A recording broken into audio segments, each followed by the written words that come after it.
5.3 का क्वेश्चन 13 कह रहा है कि 8 के प्रथम 15 गुणजों का योग निकालना है। बहुत आसान सवाल है। देखिए सवाल में क्या कर रहा है। लिखेंगे 8 के कितने के 8 के प्रथम 15 गुणजों का 15 गुणजों का योग, यही सवाल कर रहा है। इसका मतलब क्वेश्चन ये हुआ, यह क्वेश्चन में कह रहा है कि 8 को 15 से मल्टीप्लाई करना है और उसके बाद क्या करना है, योगफल निकालना है। क्वेश्चन देखिए, 8 के प्रथम 8 का 8 और 2 16, मतलब 8 के मल्टीप्लाई में कितनी बार करना है, 15 बार करना है और उसके बाद इसका योग निकालना है। योग बोले तो ऐसा निकालना, ठीक है। तो देख लीजिए AP बराबर क्या होगा, बोले तो 8 होगा, 16 होगा, कितना होगा, ऐसे कितना बार करना है हमको, 15 बार करना है। 15 थे 120, ठीक है। A बराबर कितना होगा जी, 8, D कितना होगा 8 और AN कितना होगा 120। या तो आप AN के जरिए N का मान निकाल लीजिए और नहीं तो यहाँ पे दिया है। तो चलिए सबसे आसान तरीका आप AN के जरिए निकाल लीजिए, आपका प्रैक्टिस भी हो जाएगा।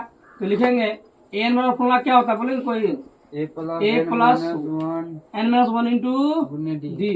AN का वैल्यू कितना है 120, A का वैल्यू है 8, N नहीं दिया है, N-1 D का वैल्यू कितना है जी 8। 120 बराबर हो गया 8 प्लस 8 है माइनस में 8, ये 8 कट गया, यहाँ बच गया 120 बराबर कितना बच गया जी 8 है।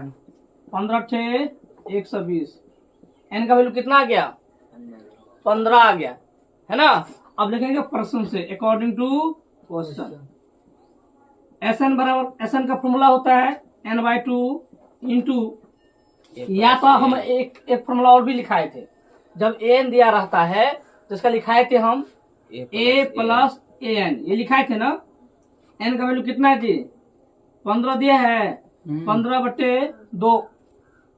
A का वैल्यू कितना है रे 8, AN का वैल्यू कितना है 120।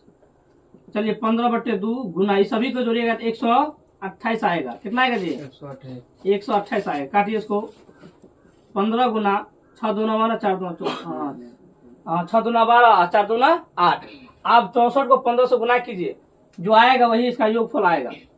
समझ में आ गया। गुना कीजिए, 4 पंचे 20, 6 पंचे 30, 2 32 हो गया, 4 एकान 4 और 6 एकान 6, 6 3 9, 900 कितना आएगा जी 960 आएगा। यही आपका आंसर आएगा। समझ में आ गया तो लाइक कीजिए, कमेंट कीजिए और शेयर तो जरूर कीजिए।